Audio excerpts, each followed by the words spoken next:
جی ناظرین، پروگرام میں ایک بار پھر خوش آمدید۔ ناظرین، آج کل پھر اسپاٹ فکسنگ کے بارے میں جو ہے معاملات اٹھ رہے ہیں، اور خاص طور پر ایک پاکستان کرکٹ ٹیم کے سابق کپتان جناب سلیم ملک صاحب نے ایک پریس کانفرنس کی، جس میں انہوں نے یہ کہا کہ جب باقی لوگوں کو معافی مل سکتی ہے تو ان کے لیے دروازے کیوں بند ہیں۔ اسی طریقے سے اس وقت کے کھلاڑی عطاء الرحمان جو فاسٹ بولر ہوا کرتے تھے، انہوں نے بھی اسی موقف کو دہرایا، لیکن وہ کچھ الزامات لگائے۔ خالد محمود صاحب جو اس وقت پاکستان کرکٹ بورڈ کے چیئرمین تھے، تمام صورتحال سے باخبر تھے، ان سے ہم پوچھتے ہیں کہ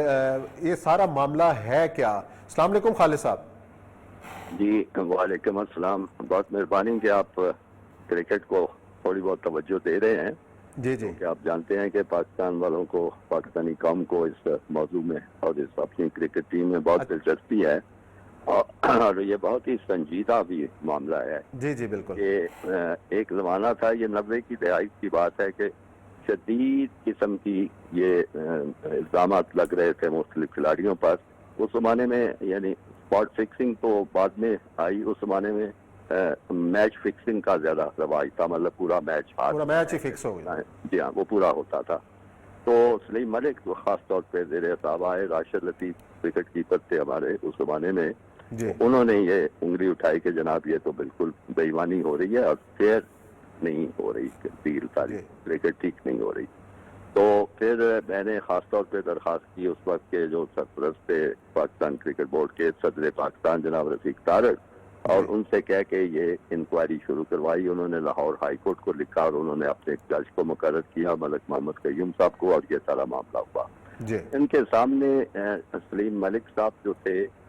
وہ پیش ہوئے، لوگوں نے مختلف الزامات ان پہ لگائے، کچھ بک میکرز کی طرف سے، یعنی جو مبینہ بک میکرز کہنا چاہیے، کیونکہ وہ تو یہی کہتے تھے کہ ہمارا کوئی تعلق نہیں، لیکن ہمیں علم ہے کہ ہم نے فلانے بندے سے پیسے لے کے ان کو دیے، اور اس طرح کی باتیں ہوتی رہی۔ لیکن سب سے زیادہ جو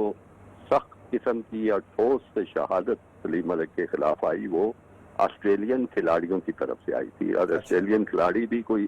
ایسے ویسے کھلاڑی نہیں تھے، بڑے نامور کھلاڑی تھے۔ شین وان کا نام آپ سب آگاہ ہوں گے، دنیا کے بہترین لیگ اسپنر اس زمانے میں مانے جاتے تھے۔ ایک وہ تھے اور ایک واہ تھے، بڑے مشہور آسٹریلین کپتان سٹیو واہ کے یہ تھے۔ ان دونوں نے یہ کہا کہ سلیم ملک نے بطور پاکستان ٹیم کے کپتان کے ہمارے پاس آئے اور ہمیں کہا کہ آپ پیسے لے لو اور یہ میچ جو ہے وہ ہار جاؤ۔ اس طرح کی انہوں نے یعنی میچ فکسنگ کا ایک کردار ادا کیا۔ تو انہوں نے انکار کر دیا کہ نہیں، ہم تو ایسے نہیں کیا کرتے وغیرہ وغیرہ۔ تو یہ پیش ہوئے اور انہوں نے یہ سلیم ملک کے خلاف گواہی دی، مجھے بھی، اور یہ خاص طور پہ ہائی کورٹ کی عمارت میں یہ نہیں ہوئی تھی کاروائی، کیونکہ وہ آسٹریلین کھلاڑی جو ذرا تھے وہ خوفزدہ تھے کہ ہم عدالتوں میں کیسے آئیں۔ اس کے لیے چمبا ہاؤس میں خصوصی عدالت لگائی گئی تھی، جج صاحب بھی وہاں تشریف لائے،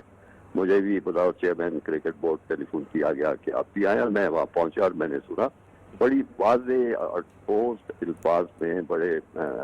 جیسے طریقے سے انہوں نے یہ ساری گواہی دی، اور سلیم ملک کے پاس کوئی اس کا دفاع نہیں تھا، اور ان کا کپتان بھی ساتھ تھا مارک ٹیلر، اس نے بھی کہا کہ جی یہ دونوں نے آ کے مجھے یہ چیز بتائی اور ہم نے بڑے غصے کا اظہار کیا اور اس کو ڈانٹ دیا۔ تو سلیم ملک جو تھے وہ اپنے ساتھ ایک بہت بھاری وکیل لے کے آئے تھے، عظمت سعید ان کا نام تھا، جو بعد میں لاہور ہائی کورٹ کے جج بنے، پھر سپریم کورٹ جسٹس بنے، پھر سپریم کورٹ میں آج کل ہے، ماشاءاللہ بڑی ان کا نام ہے۔ وہ آئے تھے لیکن کوئی دفاع نہیں کر سکے، تو لہذا ان ایسی ٹھوس شہادتوں کی بنیاد پر جج صاحب نے ان کے خلاف رپورٹ میں اپنا یہ فیصلہ دیا کہ ان کو کرکٹ سے بالکل بین کر دیا جائے۔ دوسرے تو کھلاڑی تھے عطاء الرحمان۔ عطاء الرحمان کا کردار بڑا ہی عجیب و غریب تھا۔ مجھے یاد پڑتا ہے، اب 22 سال تقریباً پہلے کے واقعات ہیں، مجھے یاد پڑتا ہے کہ عطاء الرحمان جو تھے وہ میرے پاس بھی آئے تھے، اور انہوں نے کہا کہ جی ان کو بھی اس طرح کی اپروچ کی گئی تھی، اور اپروچ کرنے والے میں والا جو انہوں نے نام لیا وہ بہت بڑا نام تھا۔ انہوں نے کہا کہ جی وسیم اکرم جو تھے پاکستان ٹیم کے اس وقت بڑے بالر تھے، بعد میں کپتان وغیرہ بھی بنائے گئے، تو انہوں نے کہا کہ عطاء الرحمان تمہیں کوئی پیسوں وغیرہ کی ضرورت نہیں ہوتی۔ تو عطاء الرحمان نے کہا جی ہاں مجھے کیوں نہیں ضرورت تھی، لیکن وہ ایک غریب گھرانے سے اس کا تعلق ہے، تو انہوں نے کہا کہ اچھا تم میرے کہنے کے مطابق کھیلو، یعنی مطلب یہ ہے کہ کمزور بالنگ کرو، تو تمہیں میں ایک کرائسٹ چرچ نیوزی لینڈ میں میچ تھا، میں تمہیں 3 لاکھ روپے دلوا دوں گا۔ یہ وسیم اکرم صاحب نے طاہر رحمان کو آفر کی؟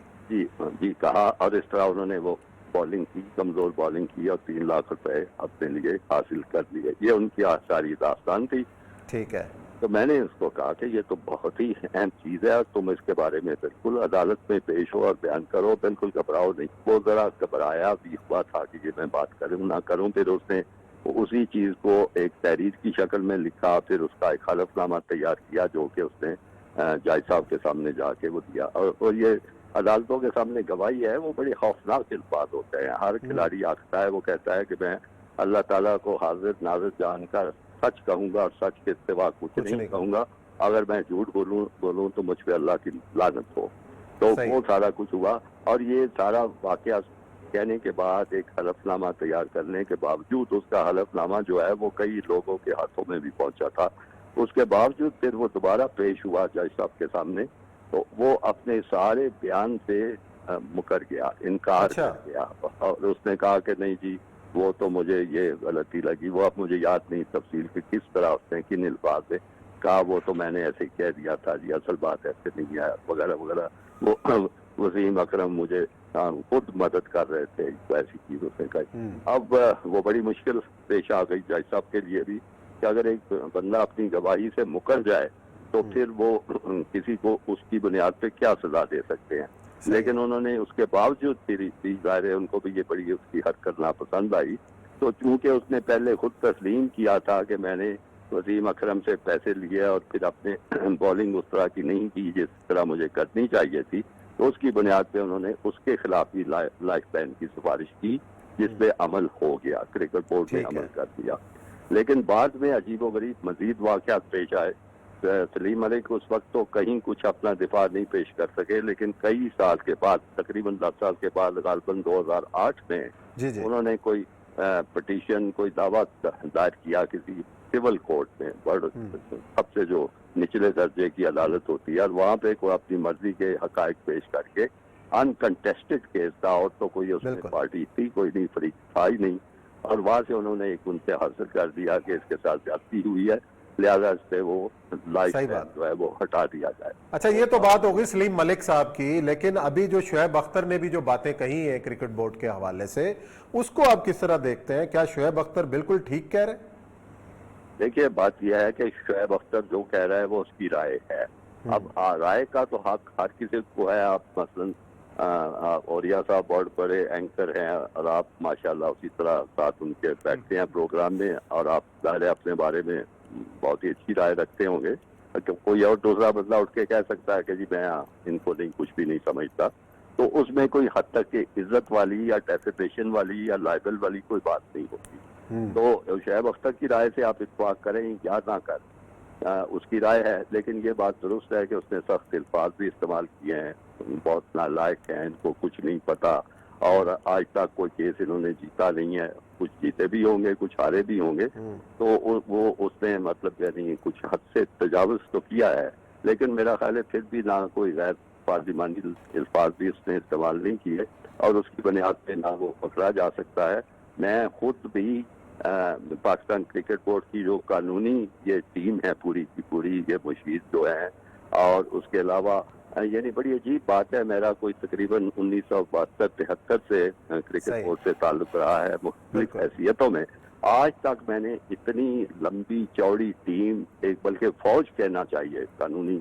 مشیروں کی، وکیلوں کی، اور ایسے وکیل جن کی کوئی پریکٹس نہیں ہے، سوائے ڈگریوں کے پاس کوئی اور ان کے پاس چیز نہیں، کوئی تجربہ نہیں ہے، بڑی اچھی اچھی تنخواہوں میں انہوں نے بھرتی کیے ہوئے ہیں، اور جب ضرورت پیش آتی ہے کبھی کوئی لندن کا وکیل پکڑتے ہیں، اس سے قانونی رائے لیتے ہیں، اور